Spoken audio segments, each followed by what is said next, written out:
तर आज नवीन निर्माण झालेल्या नगरपालिकेची पहिली सर्वसाधारण सभा होती. तर या पहिल्या सर्वसाधारण सभेचं 8 जानेवारी 2026ला पत्र काढलं होतं. या सर्वसाधारण सभेमध्ये अजेंडावर 2 विषय होते. पहिला विषय होता की उपाध्यक्षाची निवड आणि दुसरा विषय होता की नामनिर्देशन सदस्य, ज्याला आपण कॉप मेंबर म्हणतो, त्या सदस्याची निवड. तर 12चा टाईम होता, साधारण 12:15 आपली सर्वसाधारण चालू झाली. त्याच्यामध्ये उपाध्यक्षाच्यासाठी फक्त एकच फॉर्म आला होता. श्री साईराज मुकेशराव बोराडे यांचा एकच फॉर्म होता. त्याच्यामुळे उपाध्यक्षाची निवड हे बिनविरोध झाली.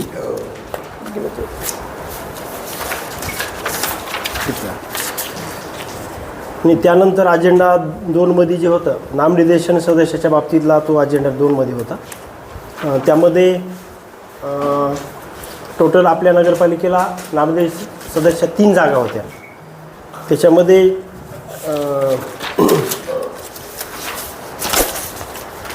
कोरम फॉर्म्युला असतो समजा, तर BJPच्या वाट्याला एकूण त्यांचे 14+1 नगराचे 15 सदस्य होते. तर 15 सदस्याच्या कोरममध्ये 2 नामनिर्देशन सदस्य बसतात आणि काँग्रेसकडे 7 सदस्य होते. तर काँग्रेसच्या कोरमनुसार 1 सदस्य ते बसतात. एका कॉप मेंबरला किती सदस्य लागतात? त्याच्यामध्ये त्याचा एक फॉर्म्युला आहे. टोटल सदस्य 26 अधिक 1 27. तर 27चं दशांशमध्ये 2.7 भागितलं जातं. समजा एकूण सदस्य संख्या भागिले 2.7 करायचं. तर 15 भागिले 2.7 म्हणजे 1.5 येतं. 1.5 राऊंड फिगर 2 सदस्य होणार. म्हणजे भाजपच्या गटात 2 सदस्य भेटले. राष्ट्रीय काँग्रेस, भारतीय राष्ट्रीय काँग्रेसचे 7 सदस्य आहेत. 7 सदस्याला 2.7 जर भागाकार केला तर 0.7 येतं. 0.5च्या पुढे असल्यामुळे ते राऊंड फिगरमध्ये 1 दिला. तर शिवसेना गटाला त्यांचे 4च सदस्य आहेत. तर त्यांना 4 भागिले 2.7 जर केलं तर 0.4 येते. त्यामुळे त्यांना सदस्य भेटत नाही. अशा प्रकारे 3 सदस्याची निवड झाली. 3 सदस्यामध्ये भाजपतर्फे श्री विनोद हरिभाऊ बोराडे व श्री अशोक साहेबराव काकडे हे 2 सॉरी अशोक साहेब साहेब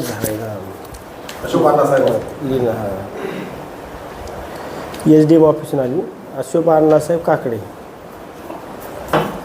2 सदस्यांचे नावं दिले होते समजा. तर 2 सदस्य पात्र ठरले आणि त्यांचा एक झाला. भाजपतर्फे 2च आले होते. काँग्रेसतर्फे तर काँग्रेसतर्फे 1 होता. त्याच्यामुळे 3 नामनिर्देशन सदस्य बिनविरोध निवडले गेले समजा. काँग्रेसतर्फे श्री आडळकर हेमंतराव मुरलीधर यांचं नाव त्या पक्षाने दिलं होतं, त्यांच्या गटनेत्यांनी. तर त्यांचा पण एकच अर्ज झाला. त्यांचं पण सदस्य नामनिर्देशन बिनविरोध निघालं. तर अशा प्रकारे तिन्ही हे 2 अजेंडावर जे 2 विषय होते, एक उपाध्यक्षाची निवड ती पण बिनविरोध झाली आणि नामनिर्देशन सदस्याची निवड ती पण बिनविरोध झालेली आहे. तर हे दोन्ही विषय आजच्या अजेंडा पहिल्या सर्वसाधारण सभेच्या अजेंड्यावर होते. तर मग त्यांचा सत्कार वगैरे ती काय रेग्युलर फॉर्मॅटचा भाग होऊन गेला. सदस्य सर्व होते. सदस्य 26 प्लस नगराध्यक्ष 27 आणि 3 सदस्य 3 कॉप मेंबर. हे 26 पैकी कोणी काही हजर नव्हतं? नाही सगळं मूळ बेस काय स्वीकृत सदस्य 10 मेंबरला येते 2.7 मध्ये 2.7. कारण एकूण सदस्य संख्या त्याचं 2.7 त्याला 10 भागाकार करायचा. 2.7 आता समजा 28 राहिला तर 2.8 राहिला असा तो विषय आहे. या विद्यमान निवडून दिलेल्या सभागृहाला जर समजा काही कायदेशीर गोष्टी, काही सामाजिक गोष्टी असे जर काही सुचलं नाही तर त्यांच्यातले एक तज्ज्ञ म्हणून हे निवडून त्यांना मार्गदर्शन करण्यासाठी हे स्वीकृत सदस्य. सर्वसाधारण सभा नगराध्यक्षाच्या नेतृत्व पीठासीन अधिकारी नगराध्यक्षच असतात आणि सचिव मुख्याधिकारी असतात समजा.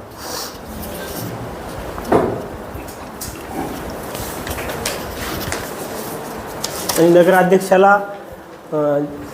अशी कुठली म्हणजे डायरेक्ट जनतेतून आलेला नगराध्यक्ष जे असतो त्यांना वेगळा पीठासीन अधिकारी नसते. डायरेक्ट ज्या दिवशी ते निवडतात अध्यक्षच अध्यक्ष डायरेक्ट स्वतःहून अध्यक्षाच्या अध्यक्ष बसतात. अध्यक्ष स्वतःच बसतात. स्वीकृत सदस्यासाठी क्रायटेरिया काय? स्वीकृत सदस्यासाठी क्रायटेरिया काय?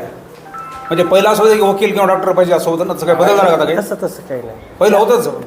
असावं पण पण आहे आणि हे पण आहे सर. हां आता म्हणजे आता बँकेचे डायरेक्टर हां. किंवा आता संस्थेचे अध्यक्ष. अध्यक्ष होते, त्यांना जुना अनुभव पाहिजे. जुना अनुभव. त्यांच्या त्यांचे ज्ञानाचा कार्य- उपयोग स्वीकृत सदस्यांना आपले अधिकार आणि त्यांचे कार्य, स्वीकृत सदस्यांना आपल्या कौन्सिलमध्ये कार्य आणि त्यांना अधिकार हो त्यांचा ज्ञानाचा फायदा ह्या प्रशासनाला आणि काउन्सिलला व्हावा हा त्याच्या पाठीमागे उद्देश आहे. आणि त्यांचे कार्य त्यांना मतदानाचा अधिकार नसतो. आधी नव्हतं असं. नाव आहे का ते?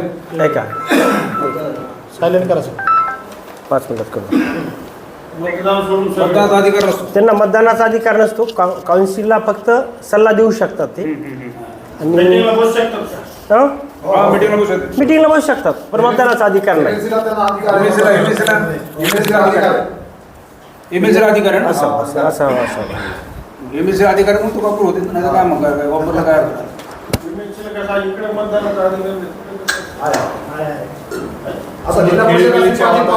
बिनविरोध झाल्यामुळे काही म्हणजे मतदार हो मतदानाचा प्रश्न चाललेला आहे सर. त्याच्यावरती सर्व विरोध झाला. नगरपालिका भाडेपट्टे संदर्भातला विषय आपण म्हणतात आपण कायदेशीर नियमावलीने भाडेपट्टे दिले. त्या संदर्भात आता सध्या उपोषण चालू आहे. हो आज जवळपास नाही म्हणलं तर त्याला 29 तारखेला 15 दिवस झाले असतील. त्या उपोषणाकडे आपण कुठली दखल घेतली नाही किंवा पत्रव्यवहार जो आपल्याला HDMने केलेला आहे त्या संदर्भात बी आपण कुठलीच त्या संदर्भात पत्रव्यवहार झाला नाही असं मत यायले. हा प्रकार काय आहे, सत्यता नेमकी काय आहे? आपण हा चुकीचा आहे का हे चुकीचं आहे? नेमकं याचं सत्यता काय आहे? उपोषणकर्त्याचं म्हणणं मुळात चुकीचं आहे. आपण नगरपालिकेची जी पडीक जागा होती ती रितसर जी मागल्या मुख्याधिकारी असतात माननीय जिल्हाधिकारी साहेबांनी त्रिस्तरीय समिती नेमून भाडेपट्ट किती असावं आणि अधिमूल्य किती असावं ह्याचा एक चार्ट बनवून दिलेला आहे. आणि त्या चार्टवर नगरपालिकेचे गाळे नगरपालिकेच्या रिकाम्या जागा त्या बाबतीत 2021पासून ती प्रक्रिया चालू झाली होती. आणि त्याच प्रक्रियेच्या आधारावर त्या बेसच्या आधारावर नगरपालिकेच्या रिकाम्या जागा त्या काही लोकांनी मागणी केल्या तर त्याच्या आम्ही प्रशासकीय काउन्सिलमध्ये त्या नियमामध्ये बसून त्याचं अधिमूल्य भरून त्यांना त्या चार्टप्रमाणे माननीय जिल्हाधिकारी महोदयांनी जो मंजूर केल्या त्रिस्तरीय समितीनं अधिमूल्य आणि त्याचं भाडेपट्टी नवीन भाडेपट्टी 2022ला जिल्हाधिकारी तसं रिसर पत्र आहे आपल्याकडं. जिल्हाधिकाऱ्यांनी तोंडी सांगितल्यामुळे तुम्ही सांगितलं लेखी हा विषय नाही तोंडी सांगितलं तोंडी होतं. सांगितल्यावर हां. ते 2022ला झालेली आहे. संगेवार मॅडम प्रशासक होत्या त्या पिरियडमध्ये झालेली आहे. तो चार्ट रितसर आहे. सदस्य समितीमध्ये कोण आहे? सदस्य त्याच्यामध्ये टाउन प्लॅनचा इंजिनियर, मालमत्ता विभागाचा प्रमुख आणि मुख्याधिकारी. बरं अशी किती ठराव घेतलेले आहेत आपण या संदर्भात? तर त्रिस्तरीय समिती म्हणजे ही समिती आहे प्रशासकीय ठराव आपण किती घेतले, किती किती भाडेपट्टे दिले अंदाजा? शहरातले किती जागा आहे की ज्या ठिकाणी आपण भाडेपट्टा केलेला आहे? 2 ते 4 प्रकारचे असतील रिकाम्या जागा. रिकाम्या जागी 4 बोलला. 4 ठिकाणचे असतील. तो नगरपालिकेचा अधिकार आहे आणि ते जागा पडून एक होत्या नगरपालिकेच्या उत्पन्नात वाढ व्हावी त्या उद्देशाने आपण तो घेतला. असा एक आरोप केला जातो आपण जे सदस्यीय समिती स्थापन केलेली आहे त्या समितीच्या जे प्रशासकीय ठरावावर आपण समिती स्थापन केली त्यावर स्वाक्षऱ्या हा त्यांच्या नाहीत असा आरोप आहे तुमच्यावर. नाही आहेत आम्ही लिगल तुम्ही ती आपण प्रशासकीय ठराव आहेत तर आम्हाला का माहिती मिळत नाही? तुम्हाला- चव्हाण साहेबांना एक 7 दिवसापासून माहिती मागतोय की आम्हाला कमीत कमी तुम्ही प्रशासकीय ठराव घेतलेले काय घेतले हे तर दाखवा. पण त्यांनी आजपर्यंत तुम्हाला 8 दिवस झाले कुठली माहिती दिली नाही. त्या विषयाची पूर्ण प्रशासकीय ठराव ठराव आणि तरी आमच्या पूर्ण समोर प्रोसिडिंग तुम्हाला दिली जाईल लवकरात लवकर दिली जाईल. नाही ते कोणाच्या नावाने हस्तांतर झालं? ते तुम्हाला त्या बाबतीमध्ये रीतसर माहिती दिली जाईल. तुम्हाला त्याचं डॉक्युमेंटरी रीतसर माहिती तुम्ही एक प्रतिनिधी द्या, त्या रीतसर प्रतिनिधी ते ठराव कुणाला कुठलं दिलं काय नाही त्याची रीतसर माहिती दिली जाईल. पब्लिक डोमेनमध्ये आहे ना. प्रशासकीय ठराव फक्त आम्हाला तेवढीच माहिती आहे की प्रशासकीय ठरावामध्ये किती जागा भूखंड किती काय केलेले आहेत. कोणता प्रतिनिधी आणि कसला ठराव? नाही अहो तुम्ही सगळ्या पत्रकारातर्फे एक प्रतिनिधी सांगा, त्यांच्यापेक्षा आम्ही ते जवाब देतो. पत्रकार RTI नाहीत ना, आम्ही RTI वगैरे नाही. नाही बरोबर आहे. ऐका, आमच्या तुम्हाला त्याचं rights मध्ये आम्ही रीतसर झेरॉक्स देतो आणि जाहीर करा तुम्ही. नाही हे बघा, हे ठराव आहे. आजची काही आम्ही अधिकृत पत्रकार त्यासाठी लावली नाही. तुम्ही सहज आला होतात, कशासाठी आलता? सर्वसाधारण सभेची बैठक होती. ऐका तुम्ही माझं ऐका, त्यासाठी आला तुम्हाला त्यासाठी वेगळी पत्रकार परिषद आम्ही वेळ देतो, तेव्हा तुम्ही आम्ही देऊन टाकतो. Yes. या दिवशी या संदर्भात तुम्हाला काय माहिती? तुम्हाला रीतसर सगळी जी आहे आणि याबरोबर तुम्ही माझ्याच प्रशासकीय पिरियडमधलं नाही, जेव्हापासून प्रशासन लागलंय तुम्ही तेव्हापासूनची माहिती तुम्हाला देऊन टाकतो मी. माहिती म्हणजे फक्त तुमच्याच कालावधीत नाही तुम्ही सगळीच पाहिजे. पूर्ण जी मागले 4 वर्षापासून प्रशासकाचा पिरियड होता, तुम्ही सगळी माहिती द्या ना, सगळीच घ्या. त्याच्यामध्ये बिलं किती काढले काय नाही ही सगळी माहिती तुम्हाला देऊन त्याचा टाकतो. काही संबंध नाही. देऊन टाकतो ना. प्रशासकीय भूखंडाच्या संदर्भातला विषय तुम्हाला भूखंड देतो, मागले बिलं देतो, मागल्या काळात अलिगेशन काय झाली ती देतो, मागल्या प्रशासकाच्या पिरियडमध्ये. विषय आहे हा चर्चेचा काय विषय आहे की तो व्यक्ती बसलेला आहे, तो खोटा आहे का खरा आहे हे आम्हाला बी कळलं ना. तो चूक आहे का खरा आहे हे तुम्ही तरी सांगायला पाहिजे का तो चुकीचा आहे का बरोबर आहे. हे आमच्याकडे डॉक्युमेंट आहेत. काय माहितीये का, जर समजा त्याचं चुकीचं असेल ते सिद्ध करा ना प्रशासनाने. त्याला आज पत्र देऊन टाकतोय. पत्र तयार झालंय, आजचा कार्यक्रम होता, आता आमचा कार्यक्रम झालाय, पत्र देऊन टाकतो.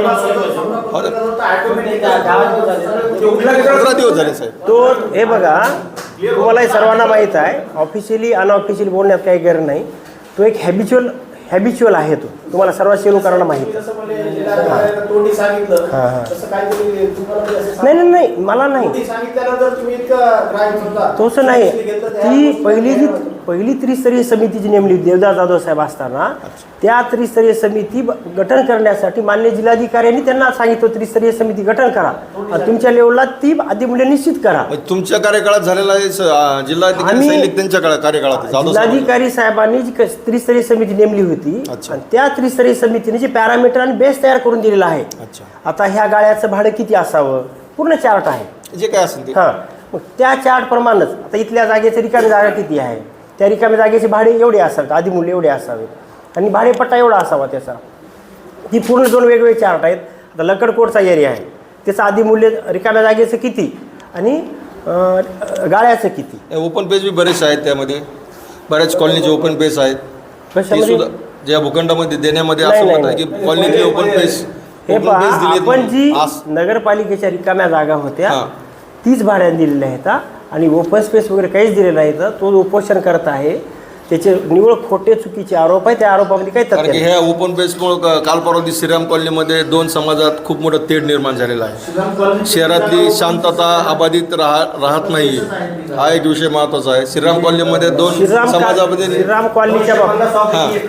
श्रीराम कॉलनीच्या बाबतीमधला विषय असा आहे, त्या बाबतीमध्ये अप्पर विभागीय आयुक्त कार्यालयाचा निर्णय झालेला आहे की त्या जागेचे अगोदर व्यवहार झालेले आहेत, त्याच्यामुळे नगरपालिकेने त्याचं नामांतर रोखू नये असं अप्पर विभागीय कार्यालयाचा रीतसर शिवर्ण आदेश आहे.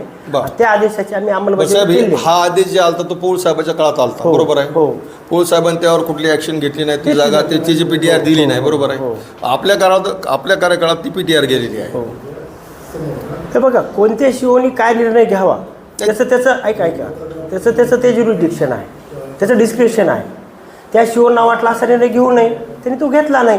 आता माझ्या बाबतीमध्ये मला माननीय जिल्हाधिकारी महोदयांचं ऑफिसमधनं DO ऑफिस पत्र आलं की बुवा तुम्ही या बाबतीमध्ये निर्णय घेणं गरजेचं आहे, कारण माननीय अप्पर विभागीय आयुक्त कार्यालयाचा तो निर्णय आहे आणि अप्पर विभागीय आयुक्त कार्यालय आणि उच्च न्यायालय हे इक्वल दर्जाचे. तर उच्च न्यायालयाचे आम्ही वकिलांचं पण त्याबाबत अभिप्राय घेतला.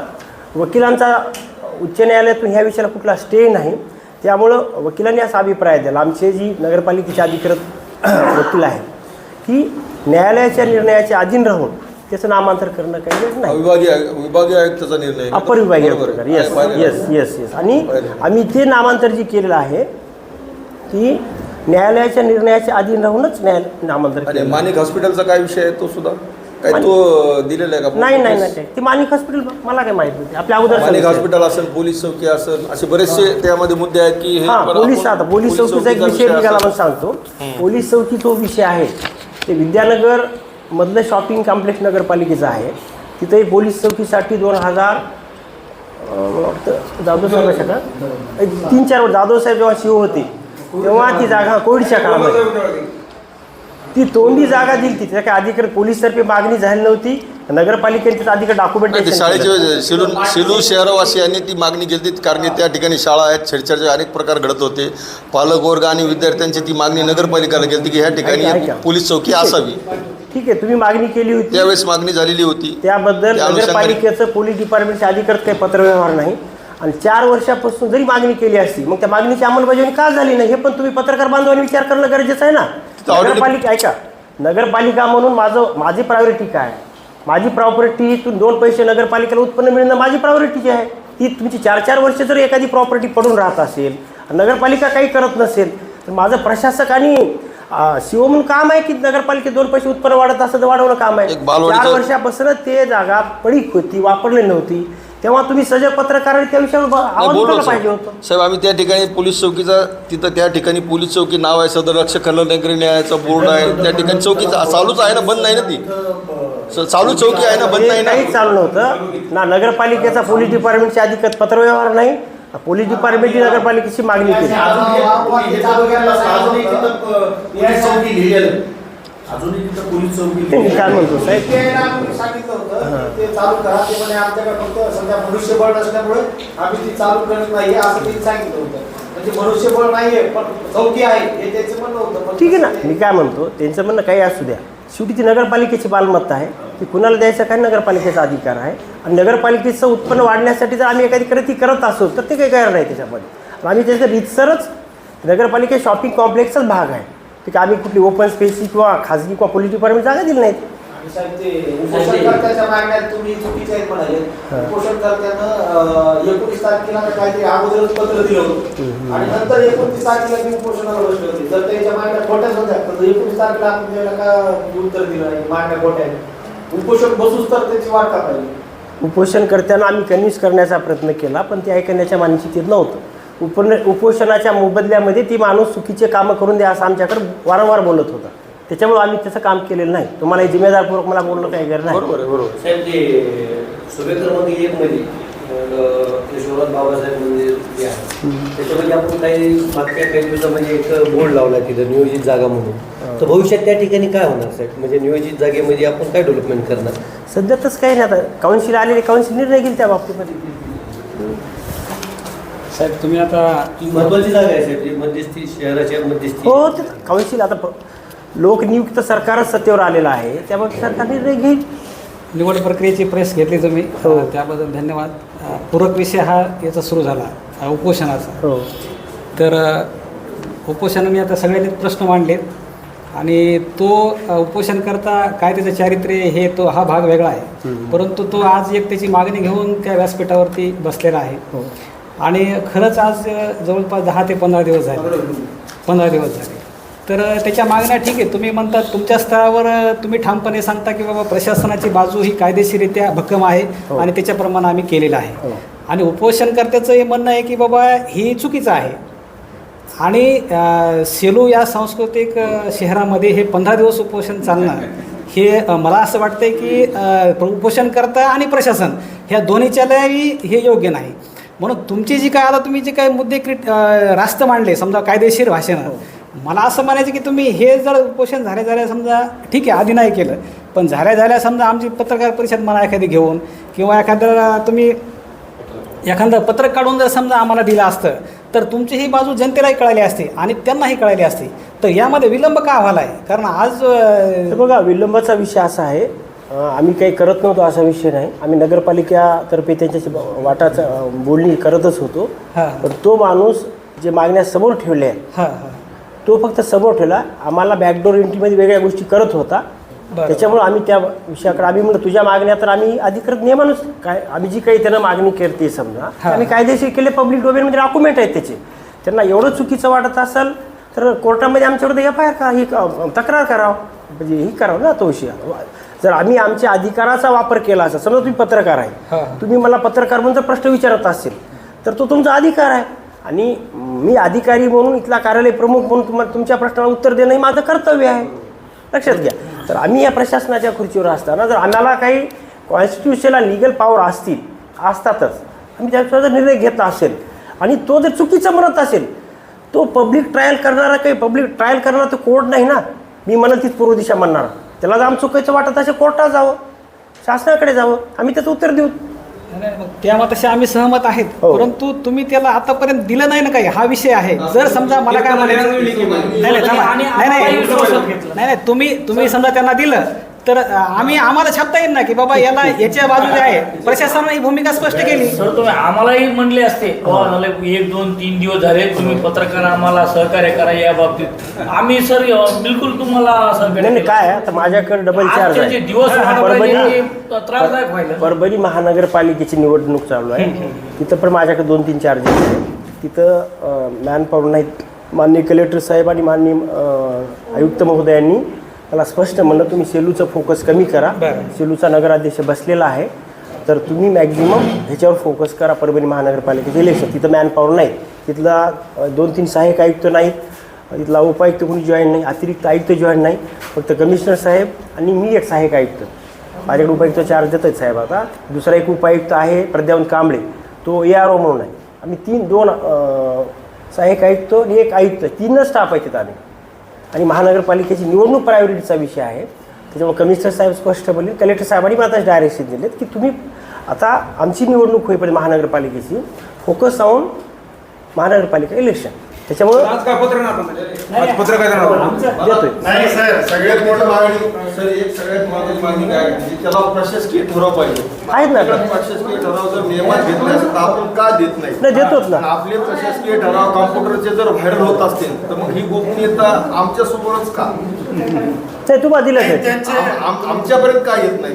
तुमच्या गोपनीयतेचे ठराव बाहेर जाते, सोशल मीडियावर व्हायरल होते, नावं सुद्धा बाहेर सोशल मीडियामध्ये तुमच्या कॉम्प्युटरच्या कॉप्या बाहेर येतात. पण पत्रकारांना माहिती देण्यास का विलंब होतोय किंवा उपोषणकर्त्याला माहिती देण्यास का विलंब केला जातोय? पण उपोषणकर्त्याची मागणी एकच आहे की तुम्ही जेवढे प्रशासकीय ठराव घेतले तेच द्या, तिचं काही वेगळी मागणी नाही. आणि ती आपण जर नाही येत आहे उपोषणकर्त्याची मागणी, ती प्रशासकीय ठराव द्या नाही माझ्या मते. साहेब त्यांचं एवढंच म्हणणं आहे, प्रशासकीय शिवना बडतर्फ करा, शिवना बडतर्फ करा मागणी. नाही सर, आम्ही विचारलं त्यांना, ते जर दिले नाही तर सगळ्या नगरपालिकेला आम्ही नाही म्हणत. आम्ही नाही, शासकीय ठरावाची माहिती जर पाहिजे, बाकी काय कागद पाहिजे?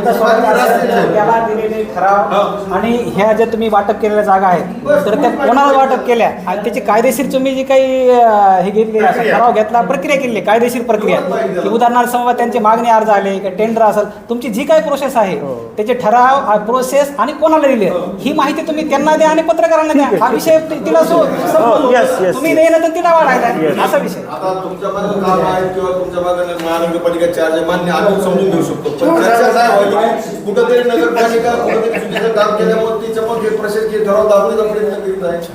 नाही. असं 100% साहेब, अधिकारी जेव्हा ठराव घेतो तेव्हा ती पब्लिक डोमेनमध्ये डॉक्युमेंट असतंय, लपून ठेवायचं डॉक्युमेंट. मागील काही दिवसापासून विनासाईचा ठराव कॉम्प्युटरचा बाहेर सोशल मीडियाला येतो आणि तुम्ही घेतलेले ठराव जर आमच्याकडे पत्रकारापर्यंत येत नाही, मला उपोषणकर्त्यापर्यंत जात नाही, तर मग त्याच्यावर आम्ही समजायचं काय? साहेब, सगळेच लोक सारखे नसतात, तुम्हाला माहिती आहे सिस्टीममध्ये आहे, सगळेच लोक सारखे नसतात. नाही सर, त्याच्यामुळे काय झालं प्रश्न तेवढाच आहे. ठीक आहे त्यांना हो एकदा तुम्ही काय करा द्या त्यांची हे त्यांना तुमची तुम्ही आम्हाला म्हणायचे का त्यांना आज पत्र देऊन त्याचं उपोषण आम्हाला पण एवढंच पाहिजे किंवा प्रशासकीय ठराव कोणाची भूखंड Yes.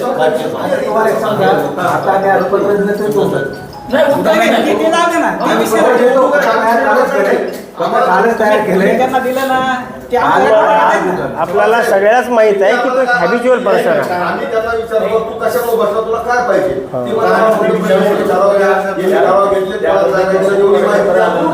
त्याच्या त्या मागणीमध्ये ठराव द्याय आहे का भ्रष्ट तसं नाही. बघा तसं नाही, औन पेपरवर त्याची मागणी काय ती घ्या ना तुम्ही. औन पेपरवर त्याची मागणी काय भ्रष्टमुक्ती अधिकाऱ्याला बडतर्फ करा. हां हां तुम्ही हे बघा ना, मी काय म्हणतो साहेब लक्षात घ्या, तुम्ही पब्लिक ट्रायल करणार तुम्ही कोण, मला भ्रष्ट ठरणार तुम्ही कोण, तुम्ही त्याच्यावर आबरूनुसार दावा ठोकू शकतो. मला सांगा, माझी पूर्ण सेलू शहरभर प्रतिमा मलिन केल्यामुळं तुम्ही त्याच्यावर 2.5 कोटीचा आबरूनुसार दावा ठोकणार आहे आता. नाही सर, ते बरोबर आहे. हां. तुमचं शेलूतलं कोण माणूस तुमच्याकडे बोट करतंय?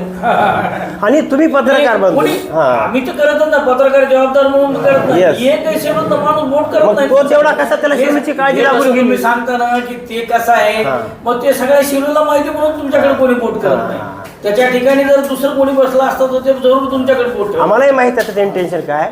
मला उलट प्रशासनाच्या प्रश्न एवढा आहे सर, पिरियडमध्ये येस की त्याला कसं उठवता येईल ते Yes, बघा. yes, yes. त्याला नाही उठवता आलं तर आम्ही सगळे पत्रकार त्याच्यात पडतो. त्याला एवढं किंमत देऊ नका, एवढा मोठा नाही ते सगळे पत्रकार देऊन राहिला, आम्ही एक उत्तर देऊन टाकू. त्याची इच्छा आहे, त्याची इच्छा आहे अनंत काळ उपोषण करायची इच्छा आहे. याबद्दल तुम्ही कोर्टात जाऊन सांगा त्याला. हा, आम्ही ते रिसर्च होय रिसर कोर्टात जाऊन सांगा. निश्चित कोर्टात. हां बरं, दुसरा एक मुद्दा आहे. 1 मिनिट बसा, 1 मिनिट बसा, एक मिनिट. सगळे पत्रकार बाजू 1 मिनिट बसा. एक मिनिट. प्रशासनाच्या पिरियडमध्ये 1-2 मागण्या आल्या होत्या. एक ती आपल्या सेलू शहराचा आराध्य दैवत बाबासाहेब महाराजा, केशवराव बाबासाहेब महाराजाचा फोटो आपल्या नगरपालिकेच्या लोगोमध्ये लावण्यात यावा आणि आपल्या सभागृहाला आणि आपल्या गार्डनमध्ये आपल्या आधुनिक सेलू शहराचे निर्माते असणारे स्वर्गीय श्रीरामजी भांगडिया साहेब यांचं वरल्या सभागृहात नाव देण्यात यावं आणि त्यांचा पुतळा आपण गार्डन बसवण्यात यावं. तर ह्या बाबतीत पण आपण निर्णय झालेला आहे.